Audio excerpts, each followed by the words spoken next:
Hello everyone, welcome to study smart with Suman. I am Suman Yadav. आज हम पढ़ेंगे नए चैप्टर के बारे में, फोटोसिंथेसिस। फोटोसिंथेसिस प्लांट फिजियोलॉजी का एक चैप्टर है। ये चैप्टर आज हम स्टार्ट कर रहे हैं। ओके, तो जनरली फोटोसिंथेसिस का मतलब आप क्या समझते हो?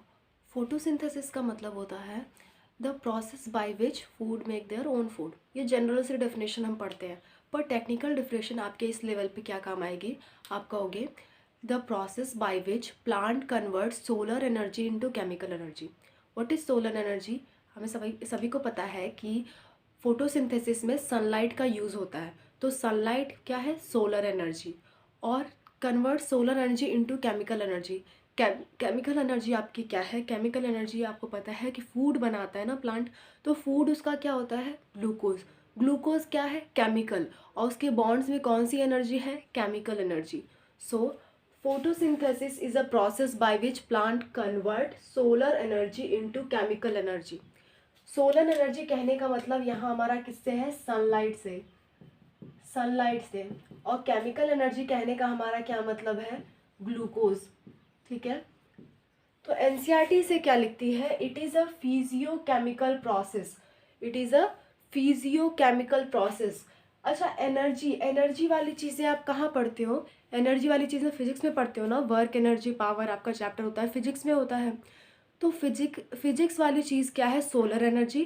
केमिकल एनर्जी क्या है? केमिकल चीज़ है ना, केमिस्ट्री में आप पढ़ते हो। तो सोलर एनर्जी क्या है? आपका फिजियो कॉम्पोनेंट। और केमिकल एनर्जी क्या है? केमिकल। तो इसको कहते हैं फिजियो केमिकल प्रोसेस। ओके, इसके बाद क्या है? कहा जाता है it is a endergonic process. मतलब ऐसी प्रोसेस जिसमें एनर्जी का यूटिलाइज होता है। कोई भी चीज़ का फॉर्मेशन आप करोगे ना, फूड यहाँ पे बना रहे हो, यहाँ पे ग्लूकोज बना रहे हो, तो ग्लूकोज बनाने के लिए कुछ एनर्जी आपको खर्च करनी पड़ती है। तो जब भी जिस भी प्रोसेस में एनर्जी खर्च होती है, उस प्रोसेस को हम कहते हैं एक्टिव प्रोसेस, या फिर क्या कहते हैं? Endergonic process. Okay, active process का क्या मतलब है? ATP utilised. मतलब एटीपी एनर्जी का यूज़ हुआ। Utilise, ATP energy utilise, energy का यूज़ हुआ। आपके शरीर में एनर्जी कौन सी फॉर्म में स्टोर होती है? एटीपी के फॉर्म में। इसलिए हमने लिखा एटीपी यूटिलाइज जिसमें होती है, वो क्या है? आपका एक्टिव प्रोसेस या फिर एंडरगोनिक प्रोसेस। ओके, अच्छा, मेटाबॉलिज्म जानते हो? मेटाबॉलिज्म क्या होता है? मेटाबॉलिज्म मतलब वो सारी रिएक्शंस जो आपकी बॉडी के अंदर हो रही हैं, उसे क्या कहेंगे? मेटाबॉलिज्म। राइट, मतलब बॉडी के अंदर होने वाली सभी रिएक्शंस को क्या कहेंगे? Metabolic reactions. और जो भी प्रोसेस के थ्रू हो रही है वो मेटाबॉलिक प्रोसेसेस। अच्छा, दो तरह के रिएक्शंस बॉडी में होंगे, या तो कोई चीज़ का फॉर्मेशन होगा या तो किसी चीज़ का डिकम्पोजिशन होगा। तो फॉर्मेशन वाले रिएक्शन को हम कहते हैं एनाबॉलिज्म, डिकम्पोजिशन वाले रिएक्शन को कहते हैं कैटाबॉलिज्म। मैं आपको लिख के समझाती हूँ। मेटाबॉलिज्म क्या होता है? शरीर के अंदर होने वाली सभी मेटाबॉलिज्म, सभी प्रोसेसेस या फिर सभी रिएक्शंस, ये दो टाइप के होते हैं। क्या होता है? एक होता है एनाबॉलिज्म, जिसका मतलब होता है फॉर्मेशन यानी किसी चीज़ का बनना। दूसरा होता है कैटाबॉलिज्म, यानी कि डिकम्पोजिशन, किसी चीज़ का टूटना। तो जब ये आपका एनाबॉलिक प्रोसेस, ये क्यों है? क्योंकि यहाँ पे ग्लूकोज बन रहा है ना, तो बनने वाली प्रोसेस को क्या कहते हैं? एनाबॉलिक प्रोसेस या फिर एनाबॉलिज्म। इसलिए हमने फोटोसिंथेसिस को क्या कहा? एनाबॉलिज्म या फिर एनाबॉलिक प्रोसेस। क्यों? क्योंकि यहाँ पे ग्लूकोज का फॉर्मेशन हो रहा है। तो ये किस तरह का मेटाबॉलिज्म है? किस तरह की मेटाबॉलिक प्रोसेस है? एनाबॉलिक प्रोसेस है। ओके, अच्छा, फिर आपका नेक्स्ट पॉइंट आता है रेडॉक्स प्रोसेस। अच्छा, रेडॉक्स से पहले मैं आपको मल्टी स्टेप प्रोसेस समझा देती हूँ। मल्टी स्टेप प्रोसेस का मतलब है, देखो, आपको देखने में तो लगता है देखो एक ही रिएक्शन है, एक ही प्रोसेस है, एक ही स्टेप है। नहीं, ऐसा नहीं है। देखो, आपको पता है कि फोटोसिंथेसिस में दो तरह के रिएक्शन होते हैं। एक होता है लाइट रिएक्शन, दूसरा होता है डार्क रिएक्शन। और उस हर एक रिएक्शन में कई सारे स्टेप्स होते हैं। तो टोटल मिला के ये मल्टी स्टेप प्रोसेस है। भले ही एक रिएक्शन से हम इसको रिप्रेजेंट कर देते हैं, लेकिन ये मल्टी स्टेप प्रोसेस है, कई स्टेप्स में ये होती है। ओके, क्या है ये? मल्टी स्टेप प्रोसेस है। ओके, अच्छा, फिर इसको कहते हैं रिडॉक्स प्रोसेस। रिडॉक्स का क्या मतलब होता है? आरई से मतलब होता है, RED से मतलब होता है रिडक्शन, रिडक्शन, और OX से मतलब होता है ऑक्सीडेशन। मतलब कि ऐसी प्रोसेस जिसमें रिडक्शन और ऑक्सीडेशन दोनों हो रहा हो, ऐसी रिएक्शन जिसमें रिडक्शन और ऑक्सीडेशन दोनों हो रहा हो, उसे हम कहते हैं रिडॉक्स प्रोसेस या रिडॉक्स रिएक्शन। ओके, अब ये फोटोसिंथेसिस कैसे रिडॉक्स रिएक्शन है मैं आपको दिखाती हूँ। फोटोसिंथेसिस की रिएक्शन ये होती है 6CO2 + 12H2O गिव्स C6H12O6 यानी कि glucose plus H2O plus O2। Okay, होता क्या है? अच्छा, एक चीज़ जान लो, हाइड्रोजन का निकलना क्या होता है? हाइड्रोजन का निकलना होता है ऑक्सीडेशन, और हाइड्रोजन का जुड़ना, हाइड्रोजन का जुड़ना क्या होता है? रिडक्शन। ठीक है, ये चीज़ आप केमिस्ट्री में पढ़ते हो, लेकिन मैं आपको बता दूं, हाइड्रोजन का निकलना, किसी कंपाउंड से हाइड्रोजन का निकलना क्या होगा? ऑक्सीडेशन कहलाएगा, और हाइड्रोजन का जुड़ना क्या कहलाएगा? रिडक्शन। होता क्या है, H2O मॉलिक्यूल आपका टूटता है, H और O में अलग अलग हो जाते हैं, ऑक्सीजन निकल जाता है, और फिर क्या होता है? ये 6O2, यहाँ पे देखो 12 ऑक्सीजन है ना, तो यहाँ पे 6O2 का मतलब 6 दूनी 12, 12 O बैलेंस हो गए यहाँ पे, ये ऑक्सीजन है। ठीक है, मैं बड़ा बना दे रही हूँ, O 12 O, यानी कि आपकी ऑक्सीजन यहाँ पे बैलेंस हो गई। यहाँ का ऑक्सीजन कहाँ गया? यहाँ पे। तो इस कंपाउंड से हाइड्रोजन निकल गया ना, हाइड्रोजन इस कंपाउंड से निकल गया, तभी तो O यहाँ पे आया। तो ये इस कंपाउंड से हाइड्रोजन के निकलने से क्या हुआ? इसका ऑक्सीडेशन हुआ। क्या हुआ? ऑक्सीडेशन। हाइड्रोजन का निकलना, हाइड्रोजन का निकलना क्या है? ऑक्सीडेशन। इस कंपाउंड से हाइड्रोजन निकल गया और ऑक्सीजन बाहर आ गया। ठीक है, तो हाइड्रोजन का निकल जाना क्या हुआ? ऑक्सीडेशन। ये कैसी प्रोसेस हो गई? ऑक्सीडेशन। और ये हाइड्रोजन निकल के क्या गया? कहाँ गया? CO2 से जाके चिपक गया, CO2 से जाके चिपक गया, और क्या बनाया? ग्लूकोज। यहाँ पे 6 कार्बन, O कितना है? 6 दूनी 12। ठीक है, तो यहाँ पे कुछ O यहाँ पे है, कुछ O यहाँ पे है इसका। ठीक है, तो 6 ऑक्सीजन यहाँ पे है इसके, 6 ऑक्सीजन यहाँ पे है। ठीक है, तो यहाँ पे क्या हुआ? इस कार्बन और ऑक्सीजन के बीच हाइड्रोजन आ गया, हाइड्रोजन आ गया। हाइड्रोजन आने की वजह से क्या हुआ? इस कंपाउंड का यानी कि CO2 का क्या हुआ? रिडक्शन हुआ। इसमें H आके जुड़ रहा है ना, हाइड्रोजन का जुड़ना क्या होता है? रिडक्शन। इस कंपाउंड में हाइड्रोजन आके जुड़ रहा है और ग्लूकोज बना रहा है, तो कार्बन डाइऑक्साइड का क्या हो गया? रिडक्शन। कार्बन डाइऑक्साइड जब ये बना ग्लूकोज इससे, तो क्या हुआ? इसका रिडक्शन। फिर से समझ लो, जो आपका 12H2O आपने लिया है वो टूट गया हाइड्रोजन और ऑक्सीजन में, ऑक्सीजन बाहर निकल गया, तो ऑक्सीजन से आपका H निकल गया ना, H2O से H निकल गया ना, तो इस कंपाउंड का क्या हो गया? ऑक्सीडेशन हो गया, क्योंकि H यहाँ से निकल गया। फिर ये H निकल के CO2 में जुड़ गया। हाइड्रोजन का किसी कंपाउंड में जुड़ना क्या होता है? रिडक्शन होता है। तो इस कंपाउंड में जुड़ने से क्या हो गया? इसका रिडक्शन हो गया।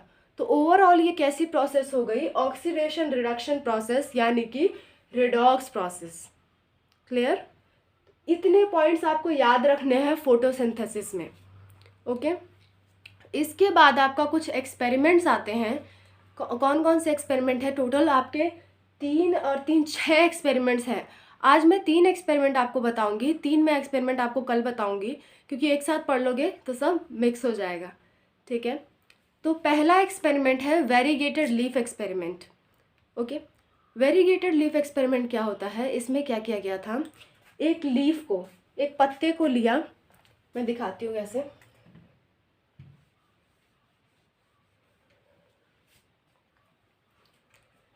एक लीफ लिया, उस लीफ का हाफ पोर्शन क्या किया? कवर कर दिया किसी ब्लैक पेपर से या फिर किसी चीज़ से ढक दिया। ठीक है, ताकि उस पर सूर्य की रोशनी ना पड़े। ऐसे ढका ताकि उस पर सूर्य की रोशनी ना पड़े। इस आधे को हमने ढक दिया और पूरे को ले जाके ऐसे सूर्य की रोशनी में हमने रख दिया, सनलाइट में हमने रख दिया। आधा पार्ट ढका हुआ है, उस पर सनलाइट नहीं पड़ रही, आधे पार्ट पे सनलाइट पड़ रही है। तो देखा ये गया कि जहाँ पे सनलाइट पड़ी वहीं पे सिर्फ ग्लूकोज का फॉर्मेशन हुआ, सिर्फ वहीं पे फोटोसिंथेसिस हुई, और कवर्ड वाले पार्ट में फोटोसिंथेसिस नहीं हुई।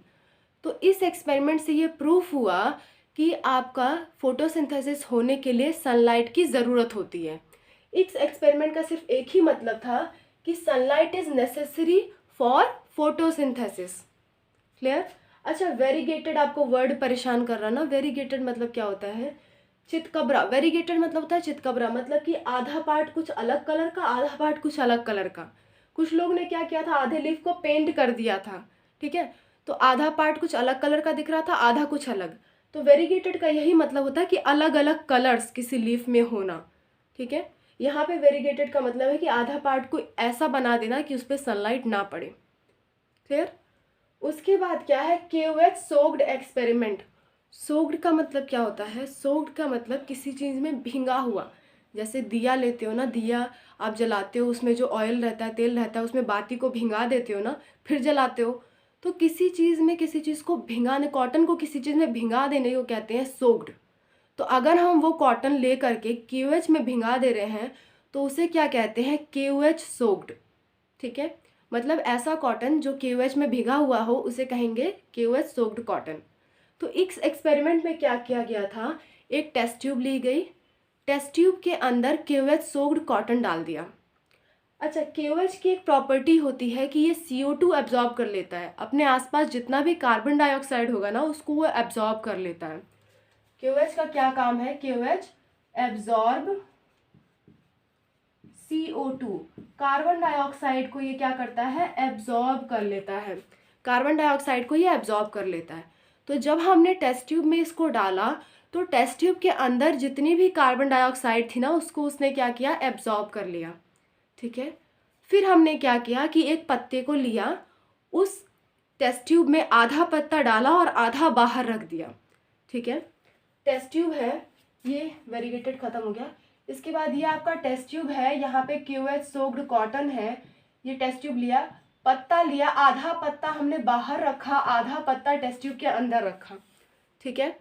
और सनलाइट, टेस्ट ट्यूब क्योंकि शीशे का होता है तो सनलाइट उस पर पड़ेगी, हमने सनलाइट में ले जाके रख दिया।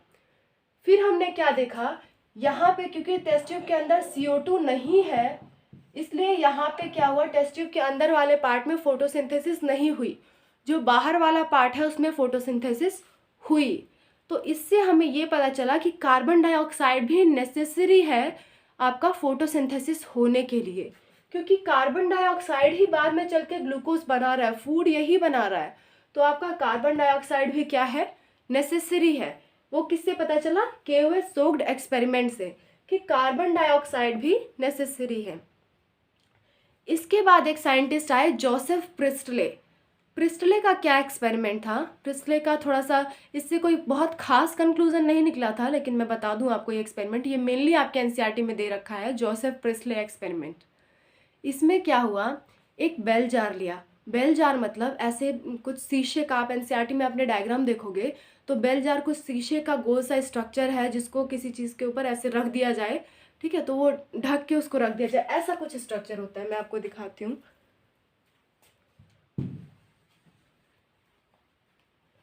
ऐसा कुछ स्ट्रक्चर होता है बेल जार का, ठीक है। बेल जार का ऐसा कुछ स्ट्रक्चर होता है, शीशे का होता है, ऐसे उल्टा रख दिया गया, ठीक है। तो बेल जार का ऐसा कुछ स्ट्रक्चर होता है। इसमें इन्होंने क्या किया, पहले एक कैंडल रखा और एक चूहा रख दिया, ठीक है। एक क्या रखा? चूहा रख दिया और कैंडल रख दिया। फिर देखा कुछ देर बाद चूहा और कैंडल दोनों के दोनों मर गए। ये अंधेरे कमरे में वो एक्सपेरिमेंट कर रहे थे, ठीक है। तो ऐसा मत समझना सनलाइट बाहर से पड़ रही है, उन्होंने अंधेरे कमरे में एक्सपेरिमेंट किया था। तो क्या हुआ कि ये कैंडल और ये चूहा मर गया, ठीक है, मर गया। फिर उन्होंने क्या किया, सेकेंड बार में क्या, 2 एक्सपेरिमेंट उन्होंने किए थे। फर्स्ट एक्सपेरिमेंट में कैंडल और चूहा रखा तो वो मर गए थोड़ी देर बाद और कैंडल भी बुझ गई। उसके बाद नेक्स्ट एक्सपेरिमेंट में उन्होंने क्या किया, इसी में एक पेड़ भी ला के रख दिया। एक क्या किया, एक छोटा सा पौधा गमला ला के रख दिया। तो फिर उन्होंने क्या देखा कि अब तीनों के तीनों सरवाइव कर रहे हैं। इससे उन्होंने कंक्लूजन क्या निकाला, इससे उन्होंने कहा कि माउस और कैंडल एयर में कुछ ऐसा है जिसको वो डैमेज कर देते हैं, ठीक है, और प्लांट उसी चीज़ को रीस्टोर कर देता है। वो चीज़ क्या है? ऑक्सीजन। लेकिन उन्हें पहले पता नहीं था कि वो चीज़ ऑक्सीजन है, तो उन्होंने ऐसा कहा कि कैंडल और माउस कुछ चीज़ एयर में है जिसे वो डैमेज कर दे रहे हैं और प्लांट उस चीज़ को रिस्टोर कर देता है। और वो चीज़ क्या थी? ऑक्सीजन। लेकिन उस टाइम नहीं पता था, है ना। तो इन्होंने क्या कहा? Burning candle and mice somehow damage the air, किसी तरह डैमेज कर देते हैं एयर को। फिर क्या कहा? Plant restores what burning candle and mice damage, plant उस चीज़ को रिस्टोर कर देता है जो बर्निंग कैंडल और माइस ने डैमेज की हुई थी। और बाद में डिस्कवर किया कि वो चीज़ क्या थी? ऑक्सीजन थी। इनका बस इतना सा एक्सपेरिमेंट है। इसके बाद इन्हीं से जुड़ा हम एक्सपेरिमेंट पढ़ेंगे जैन इंजनहाउस का। ओके, तो जैन इंजनहाउस, TW इंगलमैन और कैरोलस वॉन नील, ये 3 लोग का एक्सपेरिमेंट हम नेक्स्ट क्लास में पढ़ेंगे। आज की क्लास में बस इतना ही। मिलते हैं नेक्स्ट क्लास में। Thanks to all of you.